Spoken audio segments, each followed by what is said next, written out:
मल्लिकार्जुन खड़गे जिंदाबाद कांग्रेस पार्टी जिंदाबाद कांग्रेस जिंदाबाद অসম सरकार हाय हाय गोपालक प्रवंचना करा नचलिब আমি কেইদিনমানৰ পৰা দেখি আছো যে এই বিজেপি চৰকাৰখনৰ মন্ত্ৰী বিধায়কৰ পৰা ধৰি প্ৰত্যেকজন মানুহ অহংকাৰী হৈছে।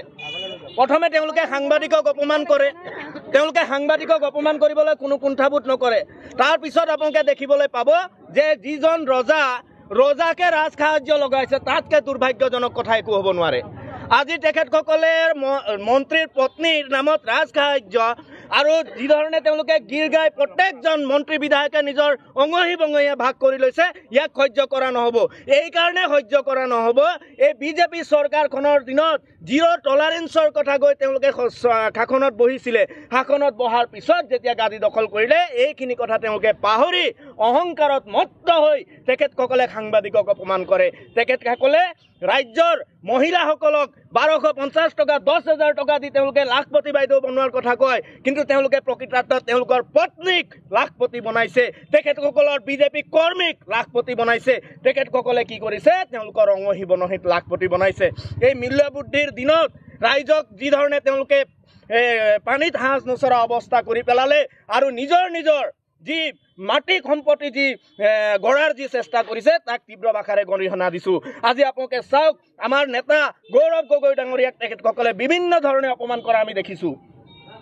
তেখেতসকলে কয় গৌৰৱ গগৈ IAS এজেণ্ট, তেওঁলোকে ইমান তলৰ লেভেলৰ ৰাজনীতি কৰে, কিন্তু সেই গৌৰৱ গগৈ ডাঙৰীয়াৰ মাতৃৰ নামত 15 বছৰ তৰুণ গগৈ ডাঙৰীয়া মুখ্যমন্ত্ৰী আছিল, কিন্তু তেখেতৰ মাতৃৰ নামত ক'ৰবাত এটুকুৰা মাতৰি তেওঁলোকে দেখুৱাব পাৰিব নেকি? আজিতো বিভিন্ন আমাৰ মুখ্যমন্ত্ৰী মহোদয়ৰ তেখেতৰ পত্নীৰ নামত আমি ছ'চিয়েল মিডিয়াত দেখিছোঁ, য'তে ত'তে মাটি ৰিজৰ্ট স্কুল বনোৱা আমি দেখিবলৈ পাইছোঁ।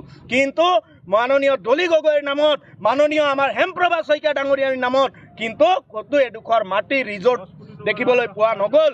এয়া হৈছে বিজেপি দলৰ দিনত কি ধৰণে লুণ্ঠনৰাজ আৰম্ভ কৰিছে এইটো আপোনালোকে চাওক। ইয়াৰ আমি বিচাৰোঁ কি বিজেপি চৰকাৰৰ প্ৰত্যেকজন মন্ত্ৰী বিধায়কৰ মাটি সম্পত্তিৰ হিচাপ প্ৰকাশ কৰি ডক্টৰ হিমন্ত বিশ্ব শৰ্মা ডাঙৰীয়া, আপোনাৰ যদি চখত কাহক আছে আপুনি শ্বেতপত্ৰ এটা প্ৰকাশ কৰক, ৰাইজক জনাওক। আমি জানিব বিচাৰোঁ কাৰ পত্নীৰ নামত কিমান মাটি সম্পত্তি আছে আপোনালোকক ৰাইজে কাম কৰিবলৈ দিছে।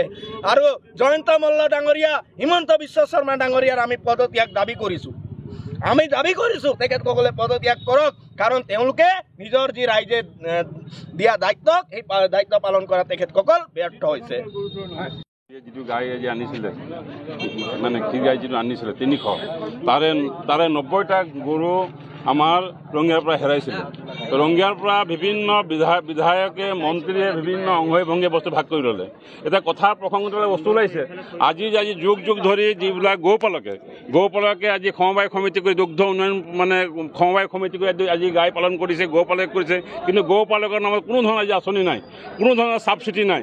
আজি তেওঁলোকৰ নিজৰ ইচ্ছামতে মন্ত্ৰীৰ পত্নী, বিধায়কৰ পত্নী অংগী ভংগীৰ পৰা তেওঁলোকে 50 লাখকে তেওঁলোকে মানে ছাবচিডি ল'বলৈ বাধ্য হৈছে। আজি ইমান দিনৰ পৰা যে যিবিলাক দুগ্ধ উন্নয়ন সমবায় সমিতি আছে তেওঁলোকে কোনো আঁচনি নাই, তেওঁলোকে গাই কোনোদিন পোৱা নাই, কোনোদিন চৰকাৰে তেওঁলোকক যোগান ধৰা নাই, তেওঁলোকে কোনো আঁচনি পোৱা নাই, কোনো ধৰণৰ ছাবচিডি পোৱা নাই। এই ধৰণৰ কেলেংকাৰী, এই ধৰণৰ অত্যাচাৰ আমি ভাবোঁ যে এইখন চৰকাৰ থকাৰ অধিকাৰ নাই।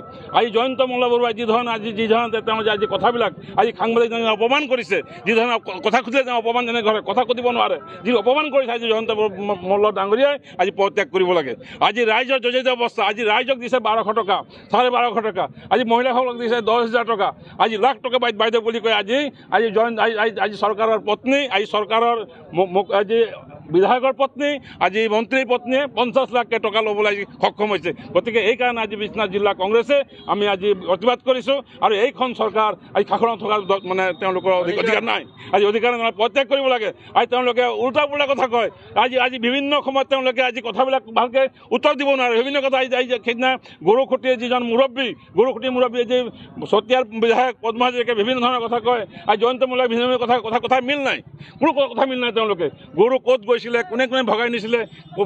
যোৱাকালি আমি দেখিছোঁ, ছ'চিয়েল মিডিয়াত দেখিছোঁ, চতিয়াৰ বিধায়ক পদ্মা হাজৰিকা ডাঙৰীয়াই নিজে কৈছে যে গৰুবিলাক কোনে আনিছিলে, কাক কাক দিয়া হৈছিলে, কি হৈছে তেওঁ কালি বিতংগ হৈছে কৈছে। কিন্তু এই কথাটো কিন্তু জয়ন্ত মল্ল বৰুৱাৰ যি সাংবাদিক মেলত কোনো লিংক নাই মানে। গতিকে এইকাৰণে আমি তীব্ৰ মানে কংগ্ৰেছে মানে আজি আমি প্ৰতিক্ৰিয়া কৰিছোঁ।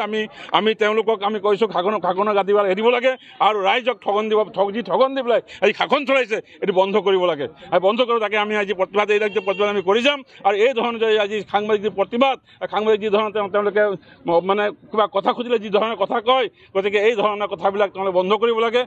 সাংবাদিক মানে অপমানটো বন্ধ কৰিব লাগে। গতিকে বন্ধ আৰু আমি এই আপোনাৰ যোগেদি আমি এটা কথা ক'ব বিচাৰোঁ যে জয়ন্ত মল্ল বৰুৱা ডাঙৰীয়াই অতি সোনকালে তেওঁ পদত্যাগ কৰিব লাগে। ধন্যবাদ।